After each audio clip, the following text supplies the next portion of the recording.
In October of 2009, a regional sales manager from a national crop input company stood at the edge of a 40-acre field in Cass County, Nebraska, looked at the gray-white mound heaped against an old man's fence line, and called it a liability. He said the word twice, so there would be no confusion about it. He said it the way a person says a thing he has decided is settled.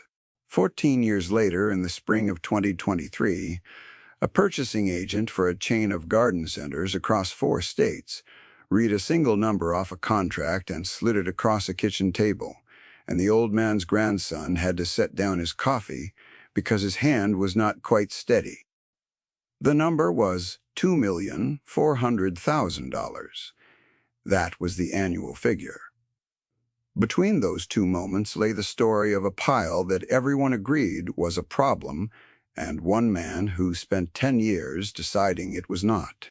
Let me tell you about Earl Knapp, because the story does not work without understanding the kind of man he was. He was 71 years old that autumn, and he had farmed the same river-bottom ground, southeast of Weeping Water, for 53 years. The same ground his father had broken and his grandfather had bought. He was known for 2 things in that county. The first was that he almost never spoke at the co-op unless he had something worth the breath. The second was that he could read a soil profile with his hands, crumbling a clod between his fingers and telling you before any lab confirmed it, whether the ground was tired or whether it was alive. People who had known him a long time trusted that second thing more than they would have admitted out loud. The pile came to him by accident, the way most of the good things in his life had. 3 miles up the county road sat a small slaughterhouse, a family operation that processed cattle and hogs for the local trade and for a few restaurants in Omaha. They generated bone, a great deal of bone. For years they had paid a renderer to haul it off, and then the renderer changed his routes and his prices, and the slaughterhouse found itself with a standing cost it could not easily carry.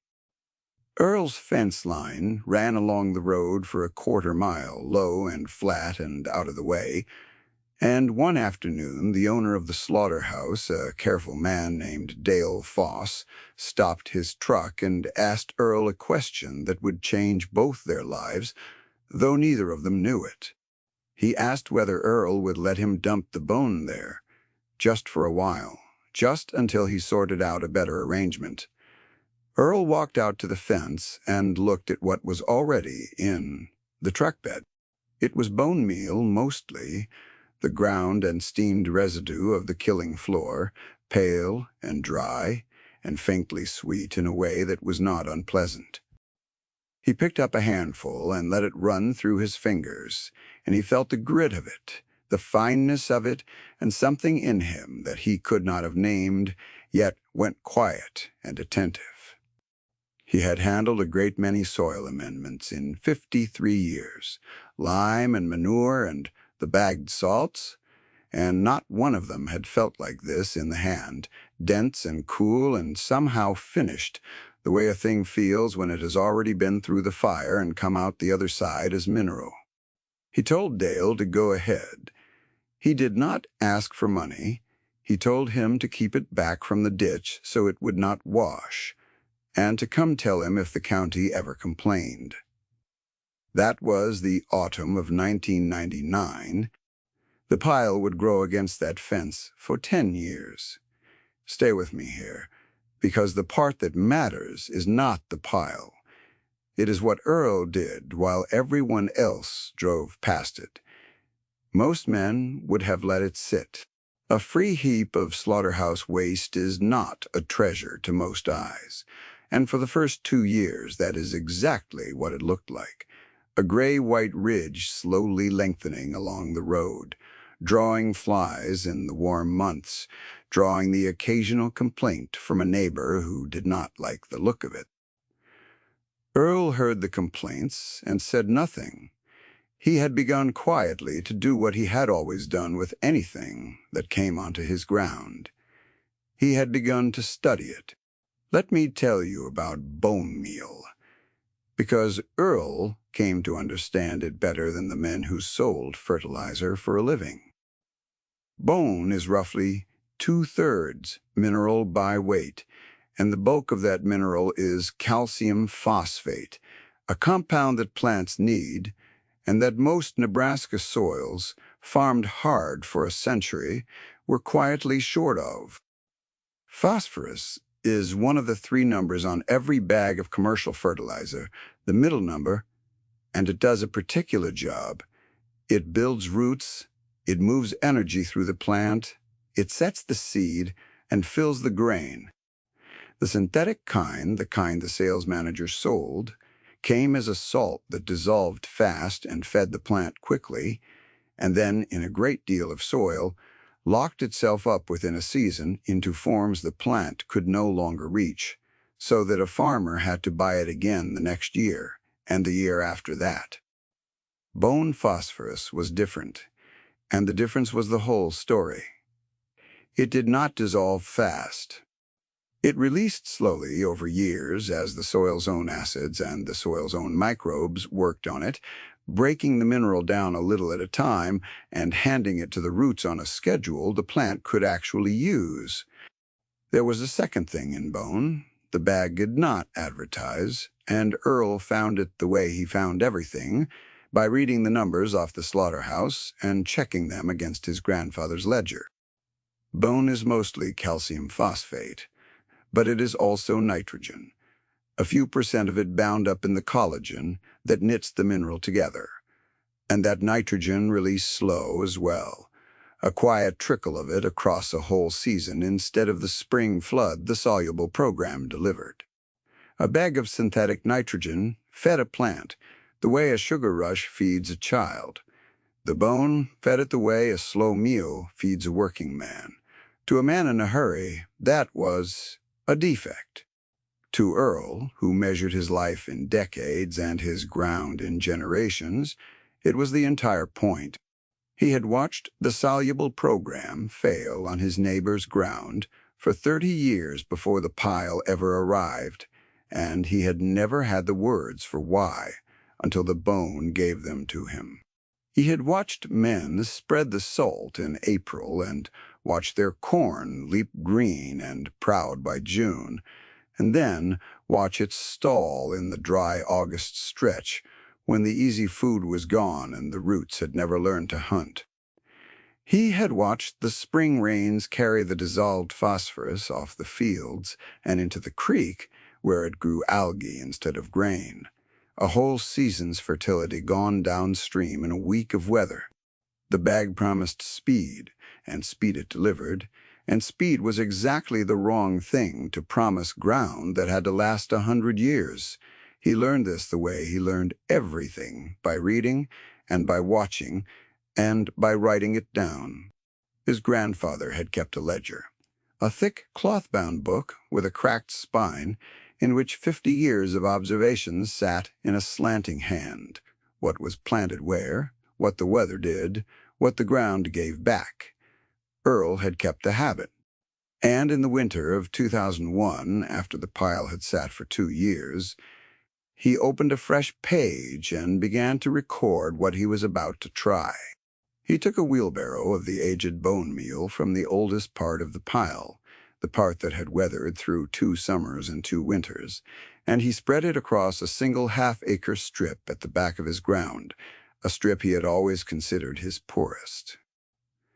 The soil there was thin and pale, a worn-out shoulder of the field where the yield had limped along for as long as he could remember.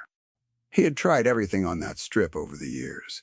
More nitrogen, less nitrogen, a cover of clover one season that the drought of an earlier year had burned off before it could do its work. Nothing had moved it. It was the kind of ground a man stops expecting anything from. He worked the bone meal in shallow the way his grandfather's ledger told him to handle anything slow, turning it into the top few inches with a single pass of an old disc, so the soil's life could reach it without burying it past the reach of the roots.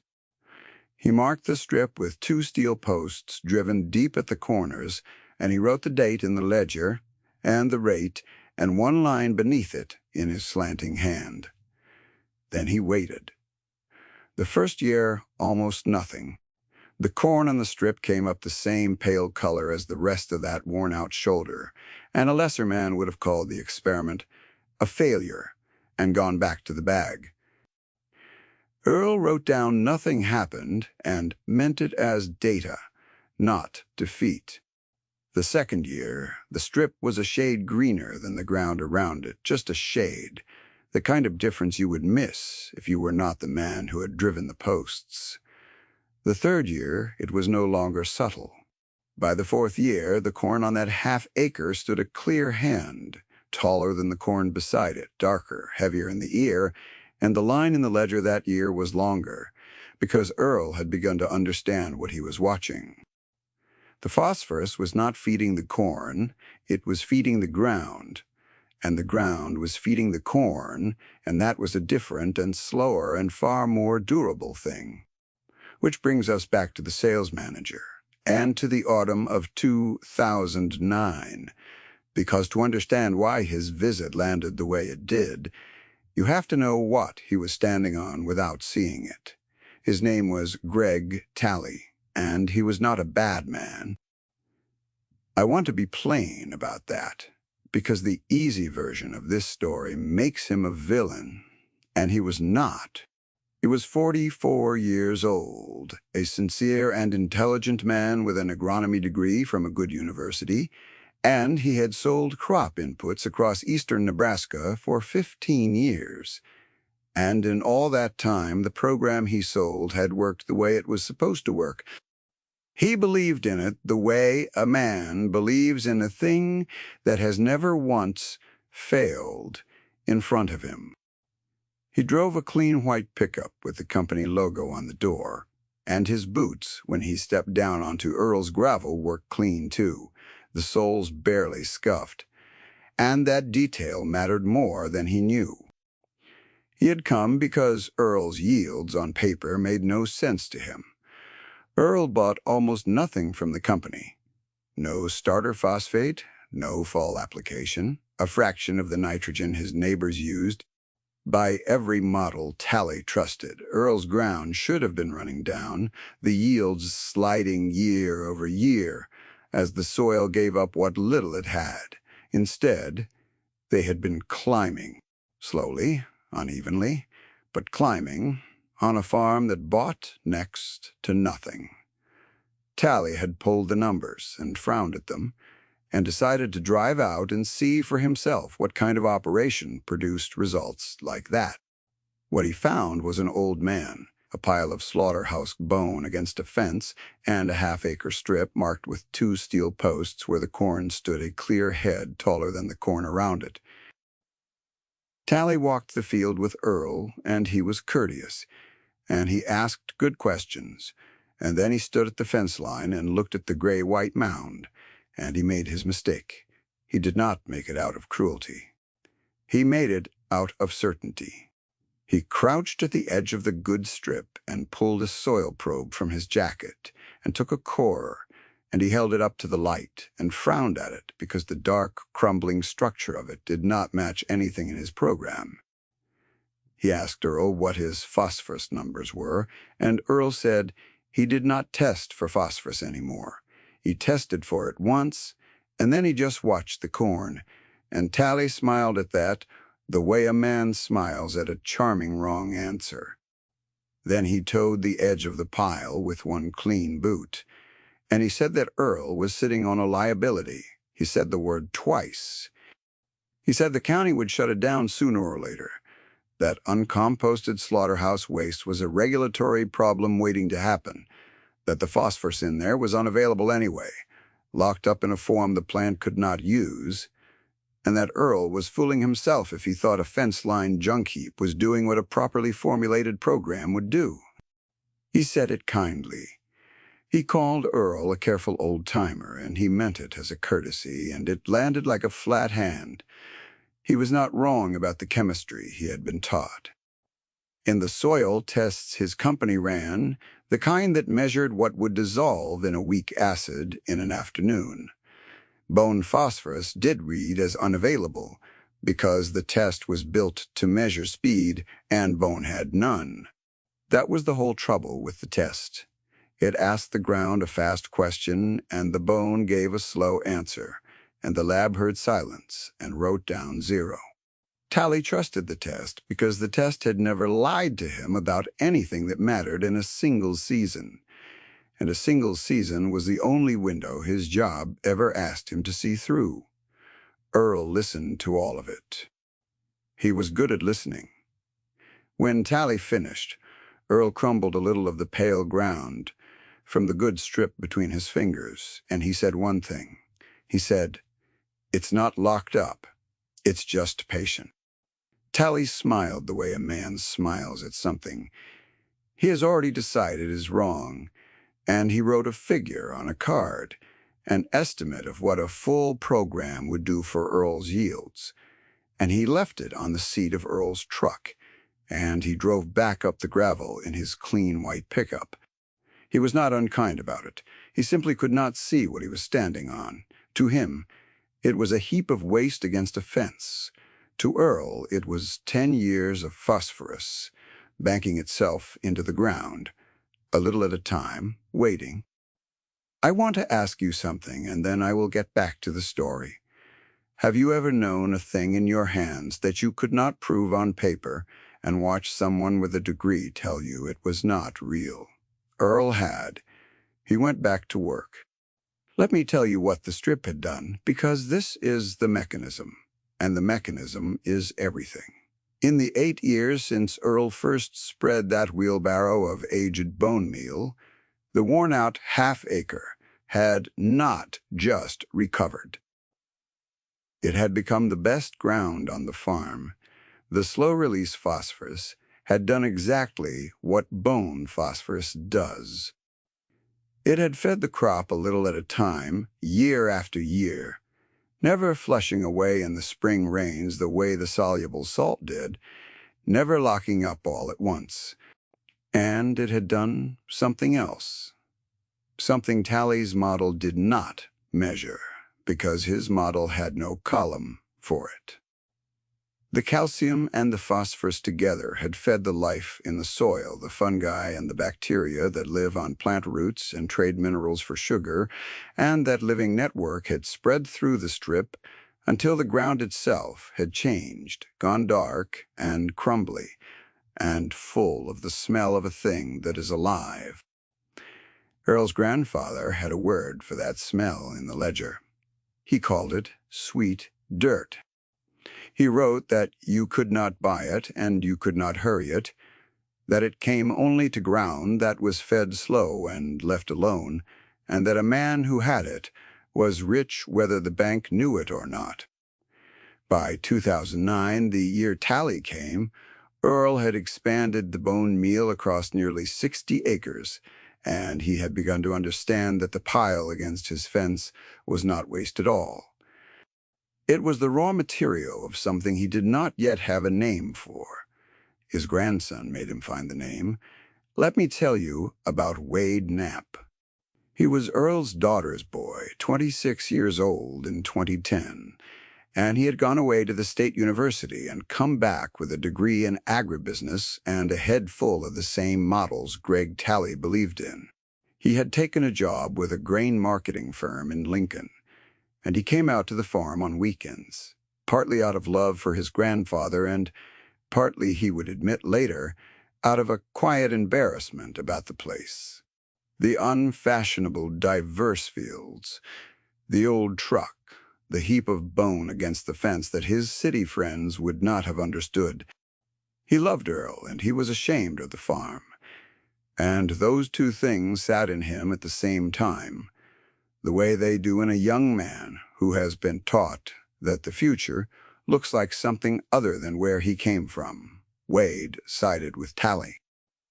Not out loud, not at first, but in the way he asked his questions. He came out one Saturday and found Earl screening the aged bone meal through a length of hardware cloth, separating the fine weathered material from the coarse, and he asked his grandfather why he was wasting a weekend on a pile of garbage. He used that word, garbage. He said the numbers did not work, that whatever the strip was doing, it was not scalable, that Earl was a careful old-timer, letting sentiment get in the way of the real economics of the operation. He had picked up Tally's word without knowing it. Careful old-timer.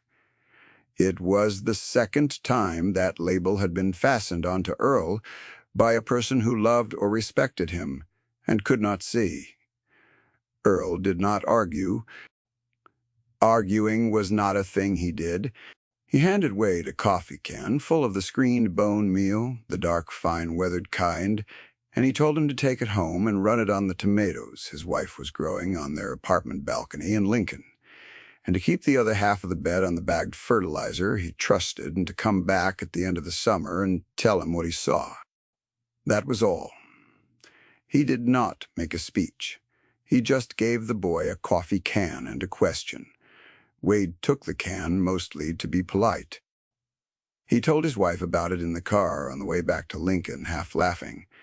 The old man and his bucket of bone, and she humored them both and split the balcony bed in two and planted the same 6 tomato seedlings down each side, the bone meal on the left, the bag she trusted on the right. She kept a little notebook on the windowsill because she was that kind of person.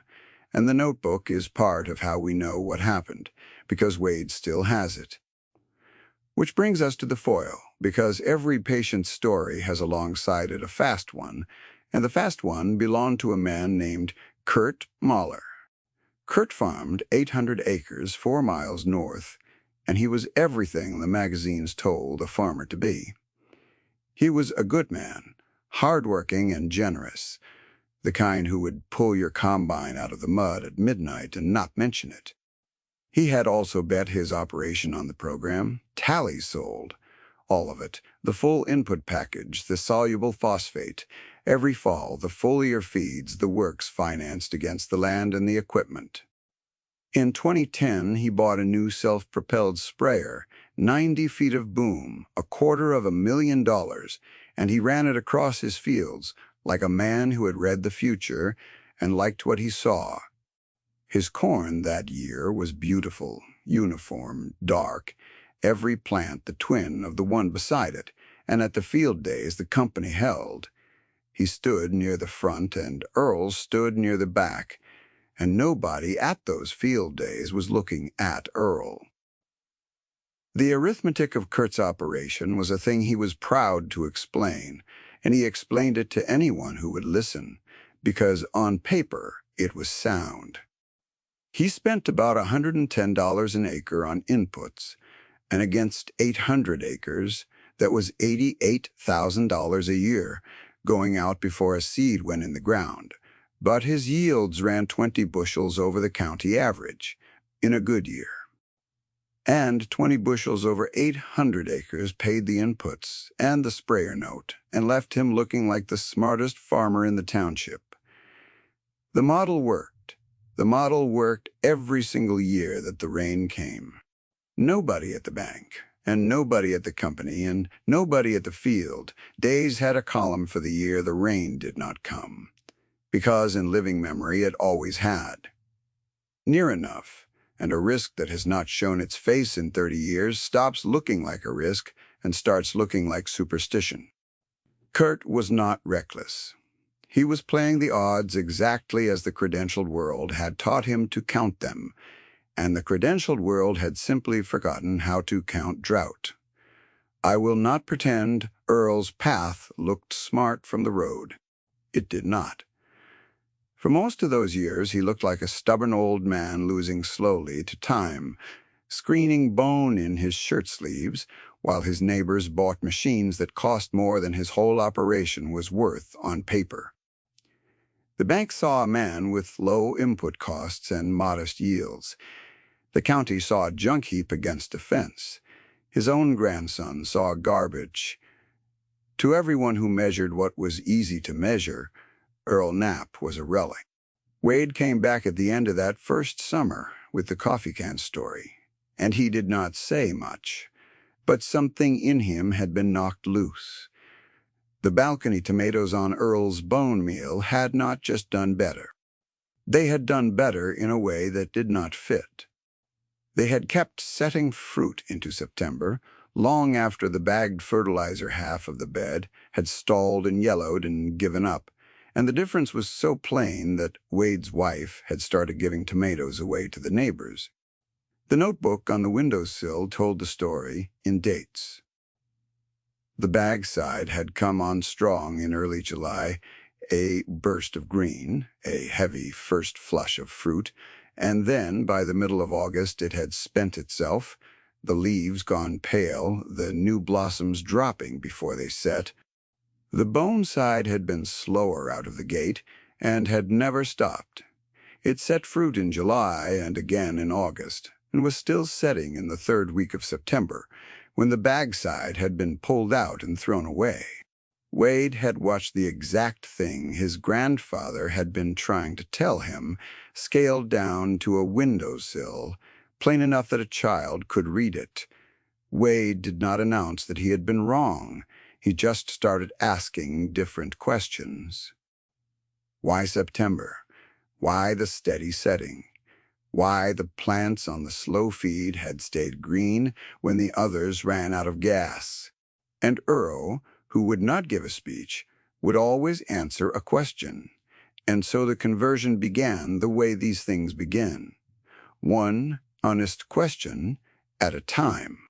The boy who had been ashamed of the heap of bone against the fence started driving out on weekends, not to humor his grandfather, but to learn from him, and the embarrassment that had sat in him alongside the love quietly burned off the way a morning fog burns off a field, leaving the ground underneath plain to see. Let me tell you what they built, because Wade brought something to that pile his grandfather never had, and it was the thing the story needed. Earl knew the mechanism. Wade knew the market. He had spent 4 years learning exactly the kind of thinking Tally used, and now he turned it around and pointed it at his grandfather's fence line. He understood that there were people, a growing number of them, who wanted exactly what Earl had been making by accident for a decade. Organic growers who could not use the synthetic salt, vineyard managers and orchardists who needed slow phosphorus that would not burn gardeners who had read enough to know the difference and would pay for it. Earl had been treating the pile as a soil amendment for his own ground. Wade saw it as a product. They started small in 2012 because Earl would not borrow money, and Wade had learned to respect that. They built a simple screening and bagging operation in the machine shed, nothing fancy, a used hammer mill and a screen and a bagger Wade found at an auction, and they began turning the aged bone meal into a graded, consistent, slow-release phosphorus fertilizer. Dale Foss, the Slaughterhouse owner, became a partner of sorts.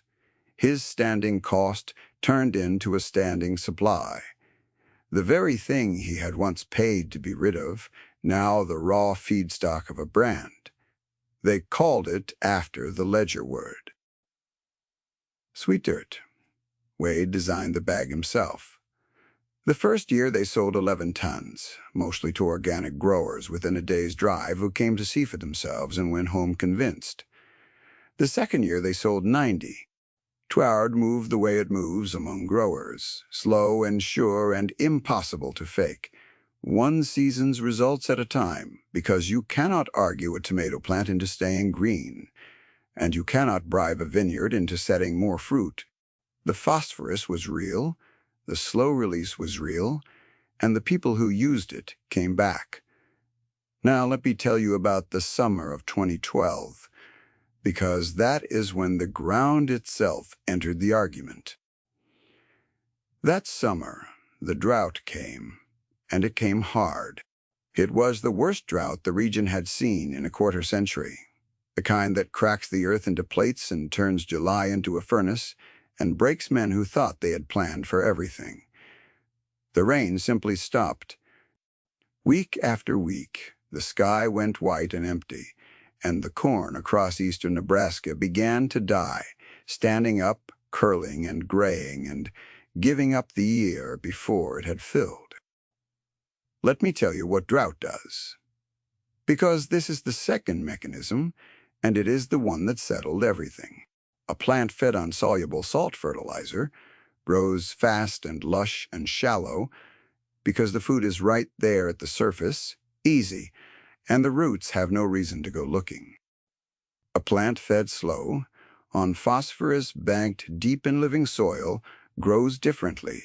It sends its roots down, year over year, chasing the slow food into the depths, building a deep architecture that a fast plant, and when the rain stops and the surface bakes to dust, the deep-rooted plant reaches the water that is still down there, and the shallow one does not.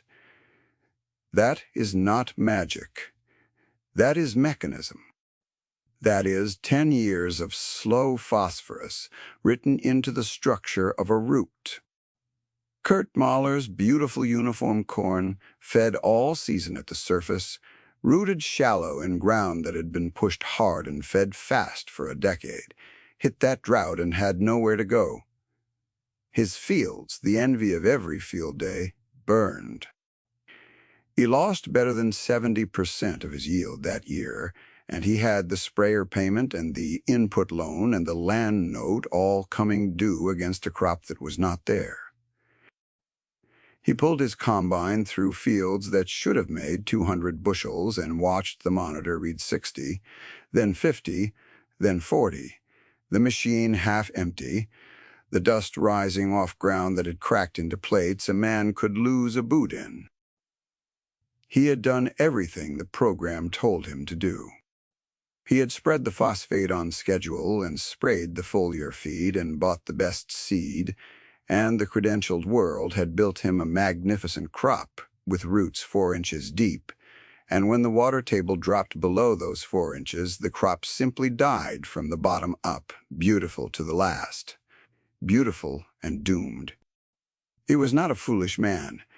He was a careful, hard-working man who had followed the best advice the credentialed world had to offer, and the advice had built him a beautiful crop with no roots. Earl's corn, on the 60 acres carrying 10 years of bone meal, on ground gone dark and crumbly and alive, sent its roots into the deep water and held. He did not get a beautiful crop.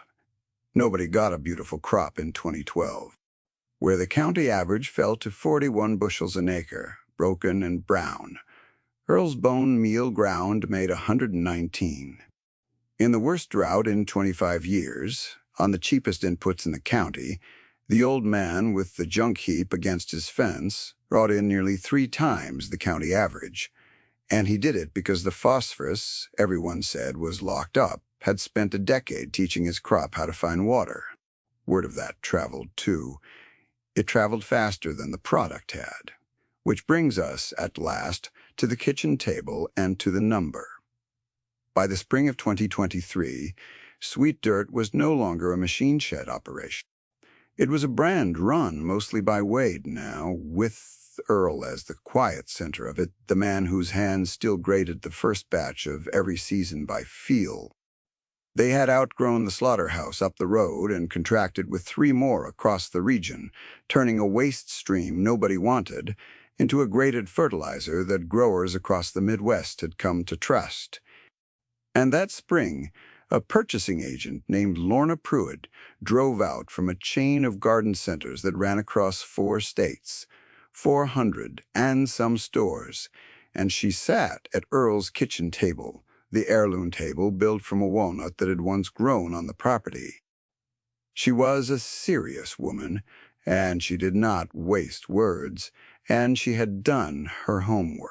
She had tested the product in her own greenhouse trials against every competitor on the market, and she had walked Earl's ground, and she had asked one question that told Earl she understood. She had asked how long it took from spreading to sweet dirt. Not how fast, how long. She wanted the slow answer, and a person who wants the slow answer. She had spent 20 years buying soil products for those 400 stores, and she had watched 100 fast products come and go, the ones that promised a green lawn in a week and a dead one in a season, and she had grown tired of selling speed to people who would have been better served by patience. Earl's product was the first thing she had tested in years, that got slower and better the longer it sat in the ground, and she had driven out to Nebraska to look the man who made it in the eye before she signed anything. Then she slid the contract across the walnut table, and the annual figure for the supply agreement sat there in plain type, $2,400,000. Nobody said anything for a moment. Earl looked at the number, and then he looked out the window toward the fence line where the first pile had stood, long since worked into his ground. And his hand was steady, but Wade's was not, and the kitchen was very quiet. He thought about Dale Foss stopping his truck on the gravel 24 years before, asking if he could leave the bone there just for a while, just until he sorted out a better arrangement. He thought about Greg Talley's clean boot at the edge of the pile and the word liability said twice. He thought about the half-acre strip and the 2 steel posts and the 4 years it took before the ground would answer him. The number landed the way a true thing lands, with a weight out of all proportion to the ink it was printed in. It was more money than Earl's whole farm had earned in the 53 years before the pile. It was the price the world had finally agreed to put on 10 years of patience. Earl did not say, "I told you so." He never did the whole rest of his life. He just nodded once and asked Lorna if she would stay for coffee, and she did. Greg Talley heard about it the way everyone in the county eventually heard about it. He was still selling for the company, older now, and he had watched the drought of 2012 break a good many of his customers, and he had thought a great deal about the old man's strip in the years since. He drove out one afternoon in the summer of 2023, unannounced, and he found Earl in the machine shed, grating bone meal through his fingers the way he always had. Talley stood in the doorway a while before he spoke. Then he did a thing that took more than most men have. He said he had been wrong 14 years ago at the fence. He said he had spent his whole career measuring the wrong thing, and he asked Earl if he would show him how the slow phosphorus worked, because he had decided late that he wanted to understand it before he retired. Earl handed him a coffee can, full of the dark, weathered meal.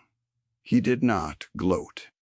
He told Talley to run it against his trusted bag on a strip of his own and come back at the end of the season, and to keep a ledger while he did it, because the ground would tell him things the lab would not. It was the same answer he had given his grandson 13 years before. The careful old-timer was making another student of a careful man, and that is the only revenge the story ever takes. The method spread from there, the way Earl always meant it to. He and Wade started selling the screen seed of the operation itself, not just the product, but the knowledge. Teaching neighbors how to age and grade slaughterhouse bone, how to read the soil's slow recovery, how to keep a ledger.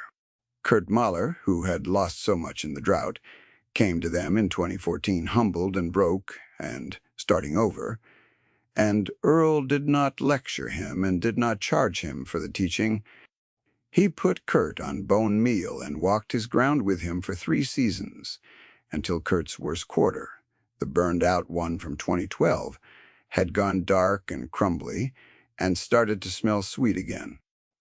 Kurt farms 400 acres now, all of it on the slow program, and he is the loudest voice for it at the co-op, which is a thing Earl finds quietly funny. Wade runs sweet dirt today. He never went back to the marketing firm in Lincoln. He kept his grandfather's ledger going, the same cloth-bound habit, 4 generations deep now, and he keeps a coffee can on his desk full of the dark, weathered meal. And when a young grower comes in skeptical, talking about scale and efficiency and the real economics of the operation, Wade hands him the can and a question and tells him to come back at the end of the summer.